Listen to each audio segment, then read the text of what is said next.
Municipal ఎన్నికలు టార్గెట్గా Telangana CM Revanth Reddy కాసేపట్లో పార్లమెంట్ నియోజకవర్గాల ఇన్ఛార్జ్ మంత్రులతో సమావేశం కానున్నారు.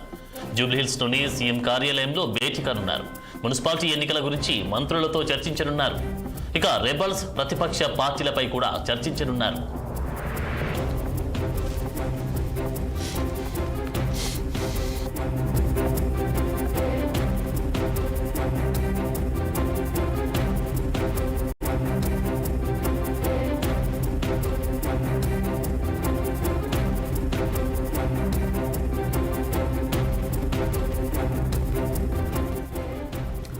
మున్సిపల్ ఎన్నికలు టార్గెట్గా తెలంగాణ సీఎం రేవంత్ రెడ్డి కాసేపట్లో పార్లమెంట్ నియోజకవర్గాల ఇన్ఛార్జ్ మంత్రులతో సమావేశం కానున్నారు.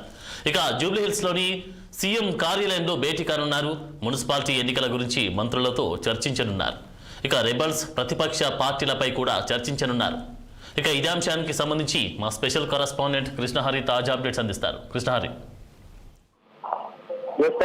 ఈరోజు సాయంత్రం 6:30 పార్లమెంట్ ఇన్ఛార్జీలతో ముఖ్యమంత్రి రేవంత్ రెడ్డి మరో కీలక సమావేశం నిర్వహించబోతున్నారు. ఇక ఈ సమావేశంలో ప్రత్యేకంగా మున్సిపాలిటీలకు సంబంధించి మున్సిపల్ ఎన్నికలకు సంబంధించిన దిశానిర్దేశం ఉండబోతోంది. ఈ సమావేశంలో ఏఐసీసీ ఇన్ఛార్జ్ మీనాక్షి నటరాజన్, అట్లాగే టీపీసీ అధ్యక్షుడు మహేష్ కుమార్ గౌడ్ పాల్గొంటారు. అట్లాగే ఇన్ఛార్జ్ పార్లమెంట్ నియోజకవర్గం పరిధిలోని మున్సిపాలిటీలోని సమగ్ర సమాచారంతో పార్లమెంట్ ఇన్ఛార్జీలు హాజరు కావాలని ఒక ఆదేశాలు కూడా జారీ చేసిన సందర్భం కనిపిస్తుంది. ఇక ప్రతి మున్సిపాలిటీలో రెబల్స్ ఉండకూడదు, అట్లాగే పార్టీలోనే ఉంటూ పార్టీకి వ్యతిరేకంగా పనిచేసే వాళ్ళు ఉండకూడదు. ఒక అందరూ కలిసికట్టుగా పనిచేసి సాధ్యమంత ఎక్కువ సీట్లను గెలుచుకునే విధంగా కృషి చేయాలి తప్పితే సొంత పార్టీలోనే భిన్న స్వరాలు వినిపించకూడదు అనే కోణంలో ముఖ్యమంత్రి దిశానిర్దేశం చేయబోతున్నారు. ప్రధానంగా క్షేత్రస్థాయిలో ఎవరైతే పార్టీ కోసం పనిచేశారో, పార్టీని బలోపేతానికి ఎవరైతే పనిచేశారో వాళ్ళకు మాత్రమే బీఫామ్స్ ఇవ్వాలి, వాళ్ళని ప్రోత్సహించాలి తప్పితే పైన షోపటప్ చేసిన వాళ్ళకి టికెట్ కేటాయించి బీఫామ్స్ ఇచ్చి తర్వాత ఓడిపోయి దాన్ని మూట కట్టుకోకూడదు అనే కోణంలో కూడా ముఖ్యమంత్రి అయితే దిశానిర్దేశం చేయబోతున్నారు. అత్యంత కీలక సమావేశం కూడా చెప్పుకోవచ్చు. ఆయన నిన్ననే అమెరికా పర్యటన ముగించుకొని వచ్చారు. ఇక పార్టీ కార్యక్రమంలో పూర్తి స్థాయిలో నిమగ్నమైన పరిస్థితి కనిపిస్తోంది. మున్సిపల్ ఎన్నికలను అధికారంలో ఉంది కాబట్టి కాంగ్రెస్ పార్టీ ప్రతిష్టాత్మకంగా తీసుకుంది. ఆశించగానే అడుగులు వేస్తున్న సందర్భం కనిపిస్తోంది. సాధ్యమైనంత ఎక్కువ సంఖ్యలో మున్సిపాలిటీలను కైవసం చేసుకోవాలనే కోణంలో కూడా ఇటు కాంగ్రెస్ పార్టీ కార్యాచరణ రూపొందించింది. ఏమాత్రం మెజారిటీ సంఖ్య తగ్గినా కూడా అధికారంలో కాంగ్రెస్ పార్టీకి ఒక రకంగా ఇన్సల్ట్ గానే భావించాల్సి వస్తుంది. కాబట్టి ఖచ్చితంగా గెలుపు గుర్రాలకి బీఫామ్స్ ఇవ్వాలి. ఇంకొకటి పార్టీలో ఉంటూ పార్టీకి వ్యతిరేకంగా పనిచేసే వాళ్ళ పట్ల కూడా అప్రమత్తంగా ఉండాలనే కోణంలో ముఖ్యమంత్రి సూచన చేయబోతున్నారు. ఇక అందుకు సంబంధించి పార్లమెంట్ అందరి ఇన్ఛార్జీలతో సమావేశం అవుతున్నారు. సమగ్ర సమాచారంతో గ్రామ స్థాయి లెవెల్లో సమగ్ర సమాచారంతో ఎవరు వార్డు మెంబర్ దగ్గర నుంచి ఎవరు యాక్టివ్ గా పనిచేస్తున్నారో ఇంత సమగ్ర సమాచారంతో ఆయన ఈ రోజు జూబ్లీహిల్స్ లో ఆయన పార్టీ కార్యాలయంలో ఈ సమావేశం నిర్వహిస్తున్నారు. ఒక రకంగా అత్యంత ప్రాముఖ్యత కూడుకున్న సమావేశం ఇది. మున్సిపల్ ఎన్నికల ప్రచారానికి ఒక ముందస్తు కసరత్తుగా కూడా ఈ సమావేశం ఉపయోగపడుతుంది.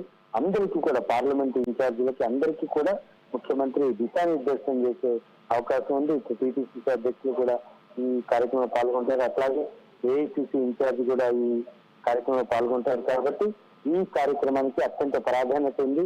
మున్సిపల్ ఎన్నికల్లో ఎలాంటి వ్యూహం రచించాలి, గెలుపొందేందుకు ఎలాంటి ప్రణాళికతో ముందుకు వెళ్ళాలి అనే కోణంలో ముఖ్యమంత్రి ఈ రోజు దిశానిర్దేశం చేయబోతున్నారు. ఆనంద్. ఓకే కృష్ణహరి, మరి ఒకవైపు బీజేపీ మరొక వైపు బీఆర్ఎస్, ఈ యొక్క ఇద్దరు పార్టీలను తట్టుకొని కాంగ్రెస్ ఎలా ముందుకెళ్లే అవకాశం కనిపిస్తూ ఉంది? ఎలాంటి కసరత్తులు చేసి ఈ యొక్క మున్సిపల్ ఎన్నికల్లో విజయాలు నమోదు చేసుకునే అవకాశానికి ముందడుగేసే అవకాశం కనిపిస్తా ఉంది? ఖచ్చితంగా కాంగ్రెస్ పార్టీకి ఒక అడ్వాంటేజ్ ఏంటంటే అధికారంలో ఉంది కాబట్టి కొంతవరకు సానుకూల దృక్పథంతో ముందుకు వెళ్లే అవకాశం ఉంటుంది. ఇట్లాంటి స్థానిక సంస్థల ఎన్నికలు కానీ మున్సిపల్ ఎన్నికలు కానీ పంచాయతీ ఎన్నికలు కానీ ఇలాంటి ఎన్నికలకి అధికారంలో ఉన్న పార్టీకి కాస్త కూస్తే ఎడ్జ్ ఉంటుంది, కలిసి వచ్చే అంశంగా పరిగణించాల్సి ఉంటుంది. సో పార్టీ సింబల్ మీద పోటీ చేస్తున్నారు కాబట్టి, అధికారంలో కాంగ్రెస్ పార్టీ ఉంది కాబట్టి ఒక సానుకూల వాతావరణం ఉండే అవకాశం ఉంది. అయినప్పటికీ కూడా ఇటు ప్రతిపక్ష పార్టీలైన బీజేపీ కానీ ఇటు బీఆర్ఎస్ పార్టీ నుంచి కానీ గట్టి పోటీ ఎదురయ్యే అవకాశాలు కూడా స్పష్టంగా కనిపిస్తున్నాయి. మీరన్నట్టు గత 2 ఏళ్లుగా కాంగ్రెస్ పార్టీ ఏం చేసింది, ఎలాంటి వాగ్దానాలు ఇచ్చింది, ఆ వాగ్దానాలు అమలయ్యాయా లేదా అనే కోణంలో ప్రతిపక్ష పార్టీలు అధికార పార్టీని ఎండగట్టే అవకాశం ఉంది క్షేత్రస్థాయిలో. సో ఇదే కోణంలో ఇంటింటా ప్రచారం చేసే అవకాశం ఉంది. మున్సిపల్ ఎన్నికల్లో ఒక రకమైన సానుకూల వ్యతిరేకత కూడా కూడగట్టే అవకాశం ఉంది. బీఆర్ఎస్ పార్టీ ఈ విషయంలో ముందు నుంచి కూడా అధికార కాంగ్రెస్ పార్టీని వ్యతిరేకిస్తూ విమర్శిస్తూ ఆరోపిస్తూ వస్తోంది. సో కాబట్టి బీఆర్ఎస్ పార్టీ క్షేత్రస్థాయిలో ఇంకా ప్రచారం మొదలు పెట్టలేదు. ఒకవేళ మొదలు పెడితే కనుక ప్రధానంగా ఏదైతే ఇచ్చిన హామీలు నెరవేర్చిందా, 6 గ్యారెంటీలు విజయవంతంగా అమలవుతున్నాయా, ఈ అంశాల మీద ఫోకస్ పెట్టే అవకాశం ఉంది. ముఖ్యంగా నిరుద్యోగ భృతి, ఉద్యోగ కల్పన ఇవన్నిటి కూడా కాంగ్రెస్ పార్టీ చేసిందా లేదా అనే కోణంలో కూడా ఇటు బీఆర్ఎస్ పార్టీ ఎండగట్టే అవకాశం ఉంది. అట్లాగే ఇటు బీజేపీ కూడా కేంద్రం నుంచి వచ్చిన నిధులని రాష్ట్రం వాడుకొని కేంద్రం ఏం చేయట్లేదని చెప్పడం ఎంతవరకు సమంజసం అనే కోణంలో కూడా బీజేపీ అధికార కాంగ్రెస్ పార్టీతోనే విరుచుకుపడే అవకాశం లేకపోలేదు. అది బీజేపీ ఆల్రెడీ ప్రచార కార్యక్రమం దూసుకుపోతుంది. రేపు ఆ పార్టీ జాతీయ అధ్యక్షుడు కూడా మహబూబ్ నగర్ లో సమావేశం నిర్వహించబోతున్నారు. సో ఇలాంటి ఉత్కృష్ట పరిస్థితుల నేపథ్యంలో కాంగ్రెస్ పార్టీ కనుక తన ఇటు ప్రచారానికి కానీ ప్రతి వ్యూహాలకు కానీ పదును పెట్టకపోతే మీరన్నట్టు వెనుకబడే అవకాశం ఉంది.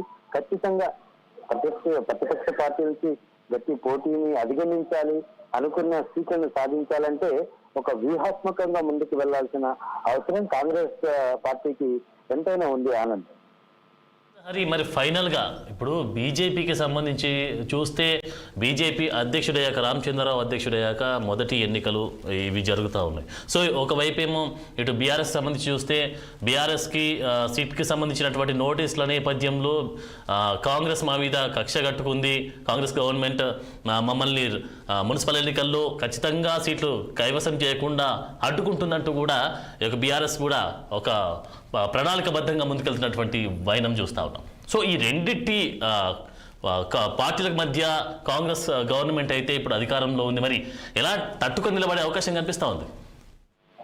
ఖచ్చితంగా ఒక రకంగా రాజకీయంగా ప్రతివ్యూహాలతో హోరెత్తిపోతున్న పరిస్థితి కనిపిస్తుంది.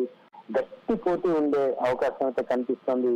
బీఆర్ఎస్ పార్టీ చాలా ఆగ్రహంగా ఉన్న పరిస్థితి కనిపిస్తుంది.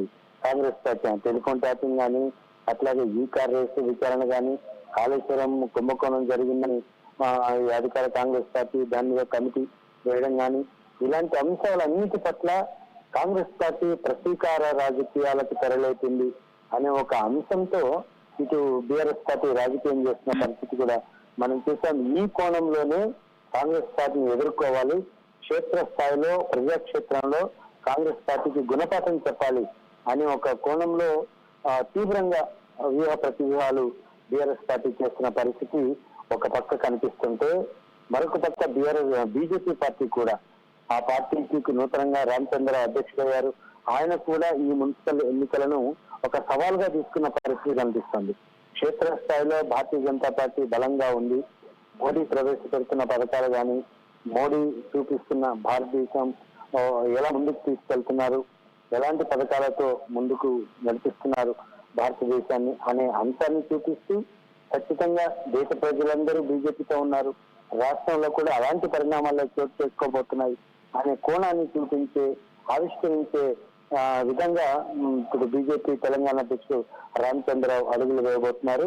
సో మీరన్నట్టు ఇటు బీఆర్ఎస్ నుంచి బీజేపీ నుంచి ఒక తీవ్రమైన పోటీ ఎదుర్కోవాల్సిన పరిస్థితులు ప్రస్తుతం కాంగ్రెస్ ప్రభుత్వానికి చోటు చేస్తున్నాయి. చూడాలి, ఒక పక్క బీఆర్ఎస్ పార్టీ పదునైన ఆయుధాలతో విమర్శనాస్త్రాలతో కాంగ్రెస్ పార్టీ పైన విరుచుకుపడుతుంటే, బీజేపీ కూడా అంతే స్థాయిలో ఇటు రేవంత్ రెడ్డి ప్రభుత్వాన్ని ఇరుకుని పెట్టేందుకు సన్నాహాలు చేసిన పరిస్థితి. ఈ 2 పార్టీలను అధిగమించి, ఈ 2 పార్టీల ఆరోపణలు విమర్శలను అధిగమించి మున్సిపల్ ఎన్నికల్లో అత్యధిక స్థానాలు ఏ విధంగా కైవసం చేసుకుంటుంది అనేది కాంగ్రెస్ పార్టీ వ్యూహాల మీద, రేవంత్ రెడ్డి ప్రతి వ్యూహాల మీద ఆధారపడి ఉంది. ఆనంద్. కృష్ణహరి.